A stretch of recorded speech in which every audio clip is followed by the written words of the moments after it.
थी तुम्हारी, तब साड़ी फटी हमारी थी, आई जइयो कृष्ण मुरारी।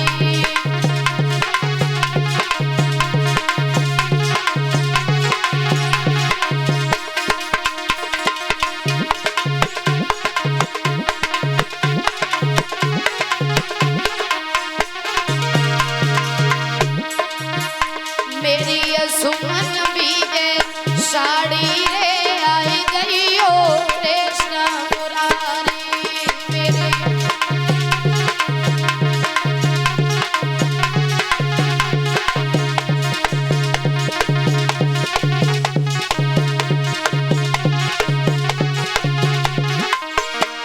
और बोली सभा बीच मेरी लाज लुटेगी, और द्रौपदी जीवित नहीं बचेगी। तब से लोग ने तारी रे, आई जइयो कृष्ण मुरारी।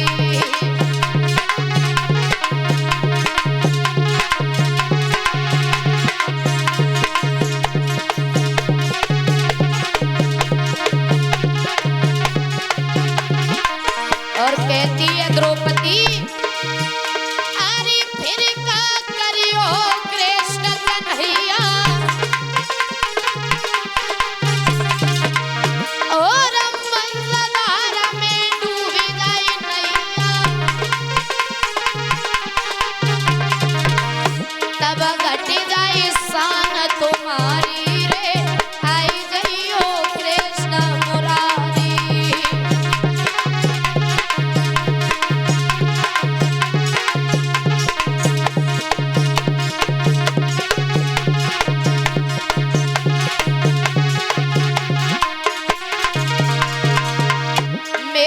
सुमन भी है साड़ी रे, आई जइयो कृष्ण मुरारी।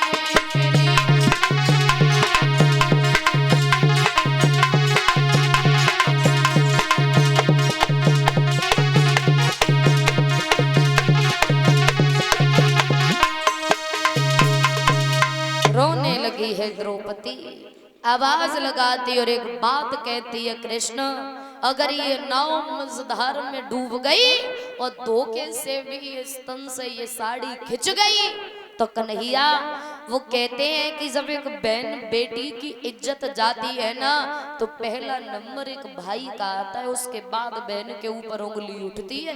अगर आज मेरी भरी सभा में लाज चली गई तो ये जो रक्षाबंधन आता है ना, हर एक बहन अपने भाई की कलाई में राखी बांधती। रक्षाबंधन इसका महत्व बहुत बड़ा होता है।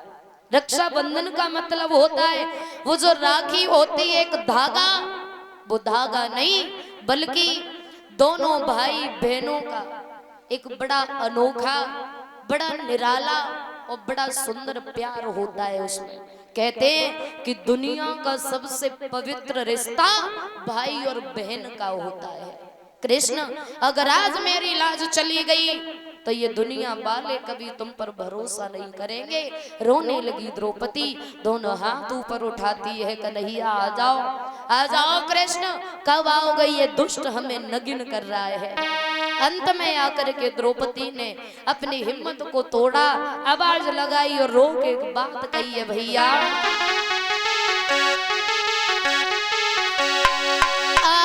अब का मन मानी करवाओगे मेरे वीरन दोरी बारे।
लगी द्रौपदी और एक बात कहती है, भैया एक बहन का बिल्कुल साहस टूट गया, अब इतना साहस नहीं है जो हम तुम में और बुला सकें। अब तो सिर्फ दिल में एक ही उम्मीद रह गई है कि इन सब की तरह आप भी चाहते हो कि मेरी लाज सभा में चली जाए। और जैसे ही भैया करके पुकार आए तो आज भगवान कन्हैया नंगे पांव दौड़ करके गए। प्रभु ने योग माया द्वारा द्रौपदी की साड़ी से अनेक वस्त्र को जोड़ दिया। धरती से आसमान तक वस्त्र का ढेर लग गया। दुशासन बेहोश होकर के जमीन पर गिर गया, लेकिन द्रौपदी को नगिन नहीं कर पाया। कहते हैं कि जाको राखे साइया और वह मार सके नहीं कोई, और पालन बाको कर सके चाहे जगबेरी हो। कहते हैं अगर इंसान की डोर उस परमात्मा से जुड़ी है तो वो प्रभु भक्त की आस को कभी निराश नहीं करते हैं। कहते हैं भगवान के दरबार में देर है मगर अंधेर नहीं हो सकता है। आज प्रभु ने अपनी बहन की लाज को बचाया। याद रखना, द्रौपदी जब उस सभा से चली तो एक बात कहती हुई गई थी। क्या? सुनो दुर्योधन, उस दिन तो मैंने तुमसे अकेले में कहा था कि अंधे का अंधा होता है, लेकिन आज मैं भरी सभा में कह रही हूँ कि सच में अंधे का अंधा होता है। क्यों? अगर आज तुम अंधे न होते तो भरी सभा में एक स्त्री की लाज लुटवाने की नहीं सोचते। और जैसे ही कहा द्रौपदी उठ करके वहां से गई, लेकिन दुर्योधन को बहुत बुरा लगा। क्या? बुलाया था द्रौपदी से बदला लेने के लिए और द्रौपदी दोबारा से फिर अपमान करके चली गई। बोलिए बाके बिहारी लाल की। एक प्यारा सा कीर्तन और उसके बाद में आगे की कथा को श्रवण करेंगे।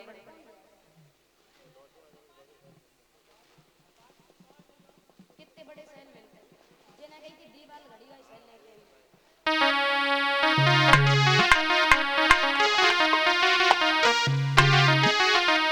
ताली बजा के बोलेंगे सभी भक्त।